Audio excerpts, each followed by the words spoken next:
Hello, everybody. Welcome to today's Making Sense.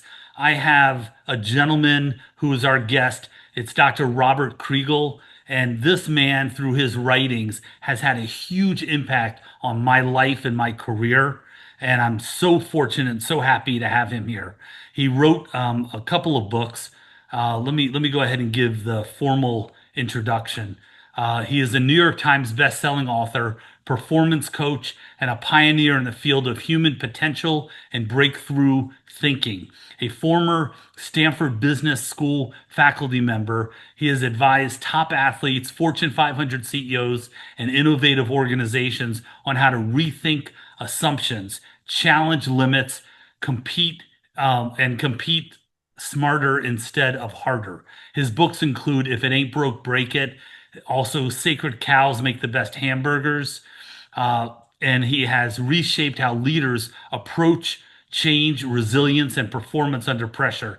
Dr. Kriegel's work blends psychology, strategy, and practical innovation, making him one of the most influential voices in mindset and performance over the past 3 decades.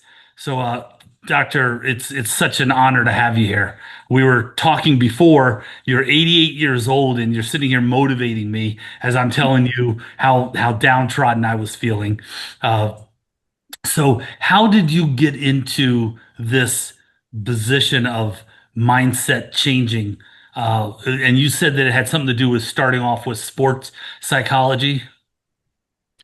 Yeah, well, as I mentioned to you, I worked in advertising in New York for a little while in the Mad Men era, and that um, TV series had it exactly right. It was a crazy time. And so I worked in that for a while, and then it was the late 60s, and what was going on was sex, drugs, and rock and roll, and I thought, that's a lot better than working in advertising. So I got into psychology, and psychology was human potential movement was something, a lot of it was happening in the late 60s. And I got involved in it. I went to a place called Esalen Institute. I got trained to be a psychologist. I'll just make this a short story. And what I realized doing psychology is at one time we had a group that I was leading, and it was a hot day in Big Sur, California, overlooking the Pacific. It was beautiful. And everybody just sitting around, lolling around, doing nothing. I said, let's go out and play a game. So we played volleyball. And we played volleyball. And what I realized when I watched it, it was like an insight that hit me was people played volleyball with the same kind of behavior as they did in the group. So after that, I started using games as a vehicle for self-awareness, for growth, and that's actually what my doctorate is all about. And I started using a lot of games.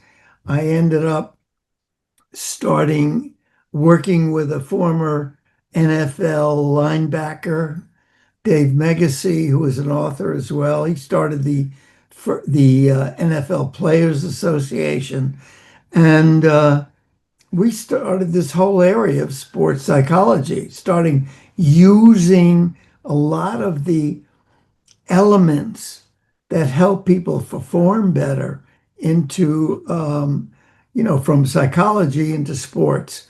And there was no sports psychology when we started that. There were a couple of guys doing some things and analysis work, but nobody doing things that really related directly to performance. And if Well, you watch people, I wrote a book called Inner Skiing, which was a New York Times bestseller. And I helped to coach some of the race Olympic champions. And if you watch the Olympics, if you ever watch the Olympic skiing, you see skiers before they're going in, they're looking like this. They're going back, forth, back, forth. they're doing visualization, which is quite common now. But we brought that into sports, showed how it can work. And then we started doing, then gradually I started doing that in business. I started doing that with baseball. You see baseball going on right now. So Right. it's exciting. So you said that the key to breakthroughs is often breaking the rules. What's the one rule in business or life that most people need to break today? Well, one of my rules is always if you're doing the same thing the same way that you've always done it, you ain't going to get anywhere. The idea is to take a look at what you're doing and to pick one or two things that you can kind of challenge the old way of doing things. I talk about rethink the rules, reinvent the game. That's always, that's what we did.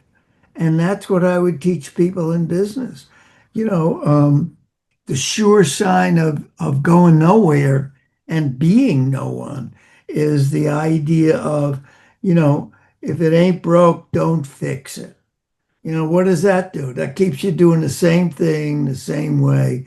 And what happens is you die a slow death when you do that.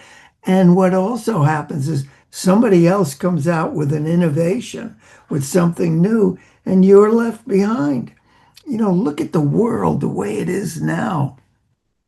It's not only more competitive, it's changing so fast in every area, with AI and all kinds of different things.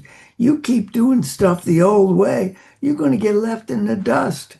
So, one of the things that my books are about is how do you think differently? What are some techniques that you can use to kind of flip the rules around, to get out of the box? We started. And one of the things that I took from reading your books, if it ain't broke, break it, was I created these 8 metrics on investment management, on how to properly evaluate a portfolio.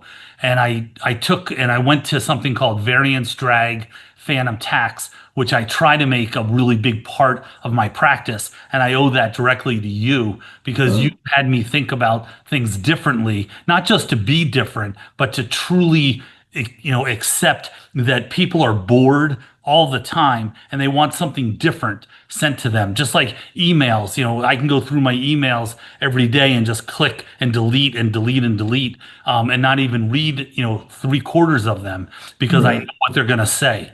But but your philosophy of, sacred cows make the best hamburgers, No, best burgers. best burgers. You don't have to have a hamburger. You could have a turkey burger. Maybe you could have go on, go on. But the idea behind that book, how does that differ between that and if it ain't broke, break it? Well, basically, the idea is keep challenging what you've been doing. I taught companies how to recognize sacred cows. We used to have them go on sacred cow hunts, and sacred cows being, the way you've always done it. Oh, this is, don't mess with success, that whole idea.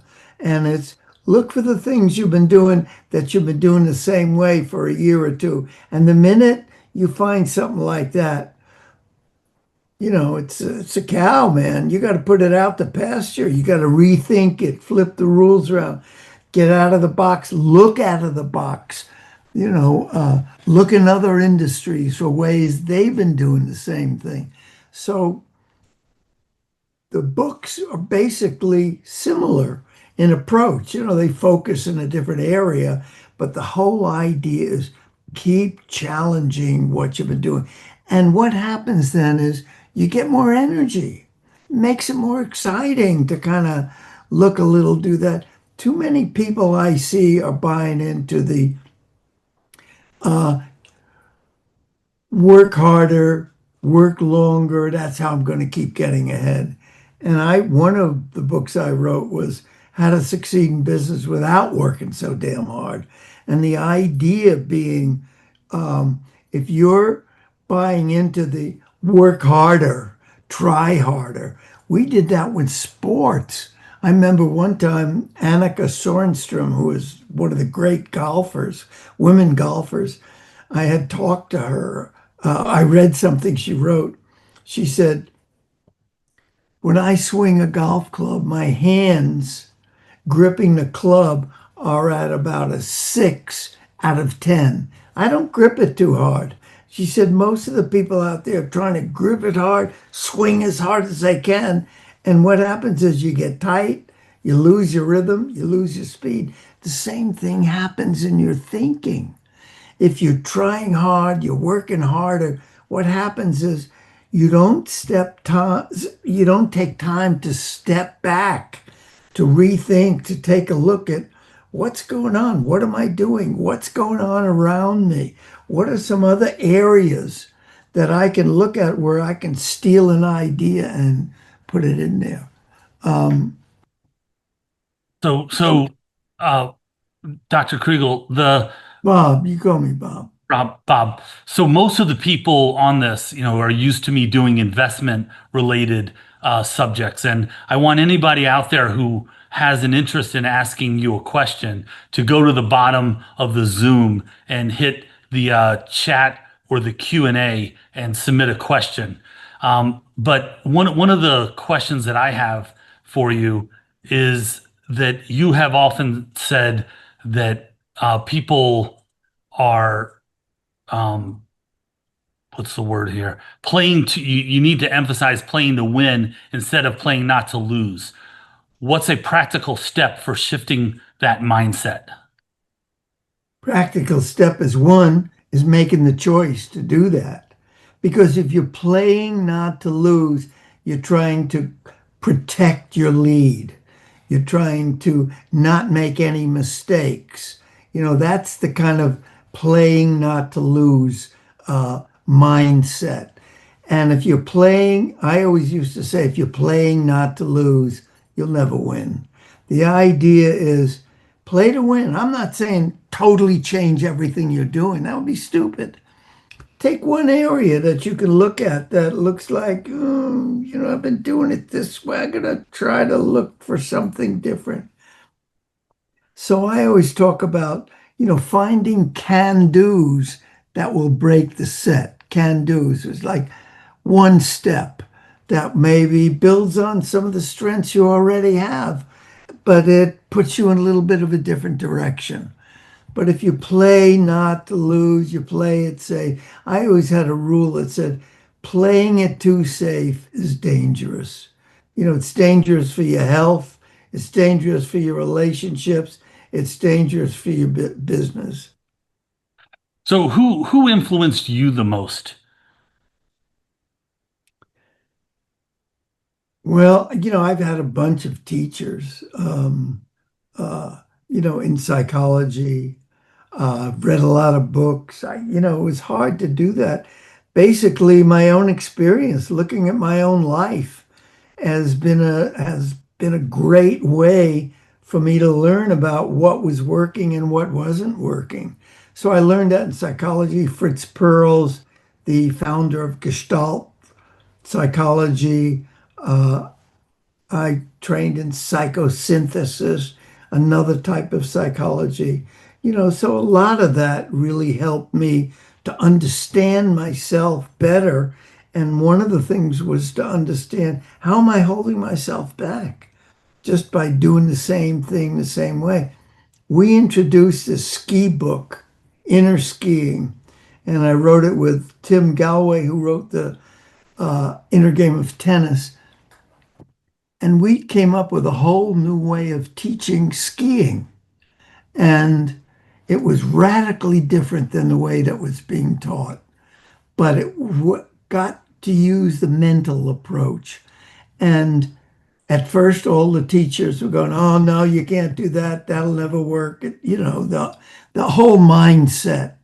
And within, I think it was a year or two, the whole PSIA manual, Professional Ski Instructors Manual, changed using our material than the old way to do things. That So was if it a long broke, time break it. ago. Yeah, and every time I hear someone say, "Well, if it ain't broke, don't break it," I'm thinking, no, Don't no, fix it. you Yeah, should break it. that's Now, right. you helped pioneer performance psychology in sports. What's the most misunderstood aspect of how elite performers think under pressure? Well, when I worked with a lot of teams, a lot of people were into the try harder, you know. And what happens, I had a saying called try easier. It's like Sorenstrom said, most people, give it everything you got, For instance, probably a lot of people watching here are golfers, right? Um, so what they do is, you want to hit the ball right, you want to hit it hard, you don't want to hit it as far as you can, and you end up grabbing the club too hard, squeezing it like you want to choke it, and swinging as hard as you can, and you never get anywhere. What do you get? A couple of dribbles after doing that because it slows you down, you lose your rhythm, you lose the flexibility that you have. So I would always say is try easier. A passionate 7 or 8% is better than a panicked 10 or 11%. So, whatever you're doing, if you think about the best ideas that you have come up with or anybody, it never comes from when you're running and you're racing and you're rushing. It always comes from, at least this is what our research was, it always comes from when you step back from the action and you take a look. The best ideas always come from when people are going for a walk, when they're going out on a bike ride, when they're away from the office. All of a sudden you get this hit. That's been my experience in life. My best ideas have not come when I'm sitting in front of the computer writing. They come from when I'm out skiing or I'm out walking or I'm out hiking or, whatever I'm doing because you're more relaxed and all the things you've been working on in the office, all of a sudden, the back burner is always working. Don't go off. It's working, it's working, it's working. And then you go out and you do something else, and all of a sudden, pop. Isn't that the way you got your best ideas? Yeah, I mean, my ideas happen just out of nowhere. And Yeah, right. Exactly. they just kind of just enter my brain and then I pursue them and I continue to, have people challenge if what I'm saying is accurate and if it's right, but I continue to pursue, this avenue or this thought process until I'm told it's not a good idea. And then even when I'm told it's not a good idea, I challenge myself to find out, why that's not a good idea. So I'm always challenging conventional wisdom, mainly because of what you have written. Um, One of the things, Ed, is too many people are afraid to make mistakes. And the idea is if you're trying something new, you'll probably make some mistakes. Maybe it won't be, when you try something new, might won't work out exactly what you thought. But what'll happen is you'll get new input, you'll get new information, and that'll help you think differently.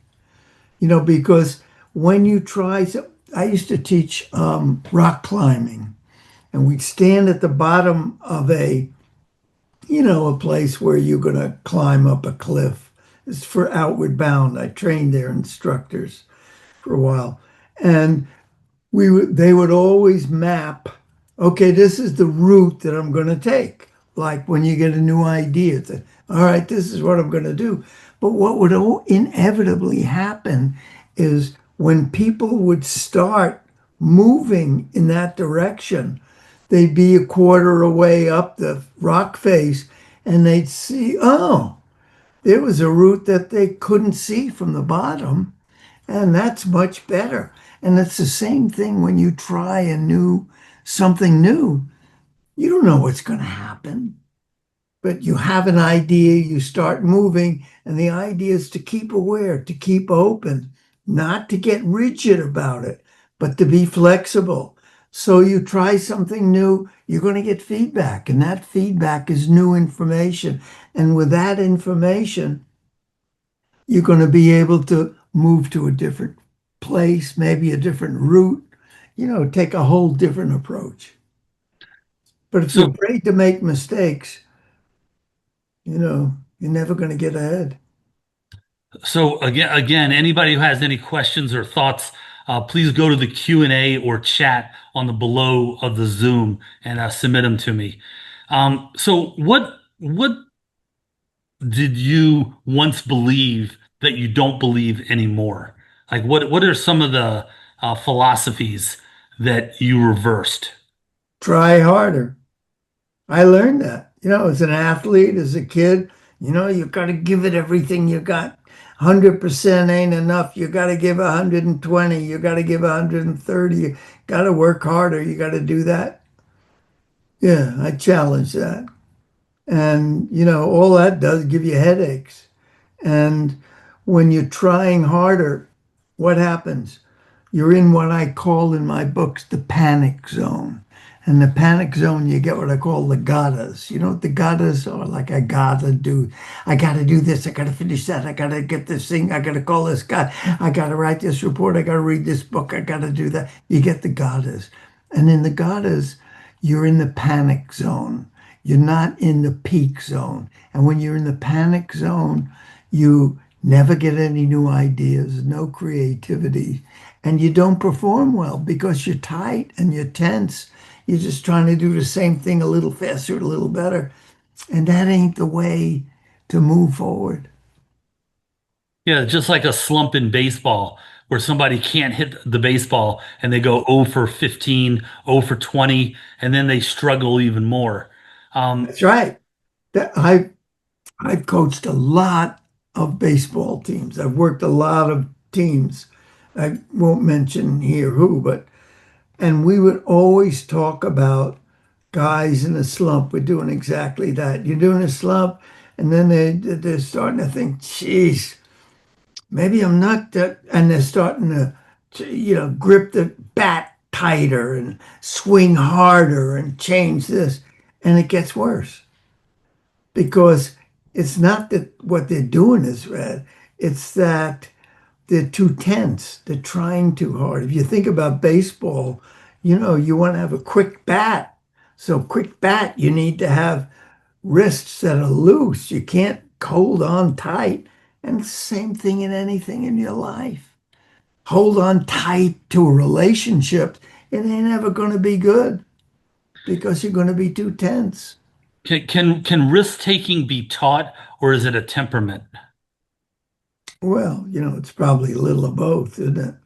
Risk taking is, hey, when you were a kid, you learned to walk, right? That was a risk, man. We're all natural born risk takers. That's how we got off the floor. And, but the idea is we learn as we grow up. Oh, don't take any chances. You don't want to fall. You don't want to do this. And you get into this idea of playing it too safe. And if you're playing it too safe, you know, as I said, playing it safe is dangerous. You're not going to take a chance. And I'm not saying to break everything you're doing. That wouldn't make sense. Again, look at one or two things that you're doing. Maybe pick one thing out where you think you can kind of shift things around just a little. Take a step, take a small step, that kind of thing. And that's how I would always talk to people about risk. Risk taking doesn't mean, being stupid and changing everything. That would be dumb. You know, Look at the things where's the opening that you can do it. But if you're trying too hard and you're tense and you're working too hard, you're never going to see the opening. Yeah. I mean, we were talking before we started this webinar about, my outlook on things and here I am 63 and I'm thinking, that I don't have the energy that I used to have. And people continue to ask me how much longer I'm going to be doing this business. And I can't foresee a time where I won't be doing this business. But in terms of getting new clients and sending out emails and trying to do things a little differently, that's where I go back to if it ain't broke, break it, trying to find a different way to achieve success with using the same medium. Yeah, I mean, maybe you don't want to use the same medium.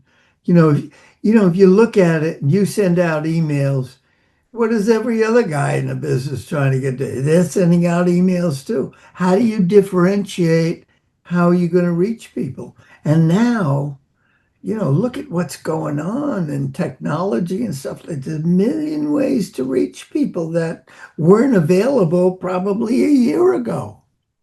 So if you keep doing the same emails the same way, what you said is true. Before you look at your list of emails you're going to get, I look at the texts I'm going to get, and I just go select all, delete. And because they're all saying the same thing, and now everybody's sending you things about politics and send me money, and everybody's trying to raise money. And it's like, no, man, I'm going to pick what I want to do. So it's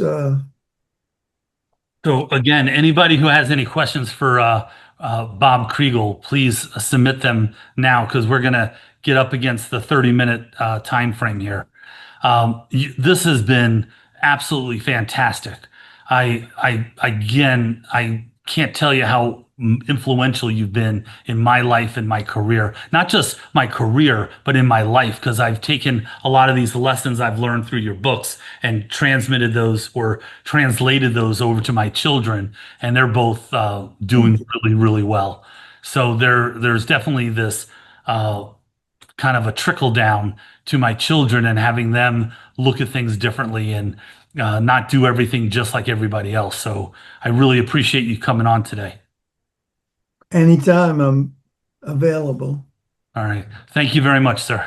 Okay. Thanks, Ed.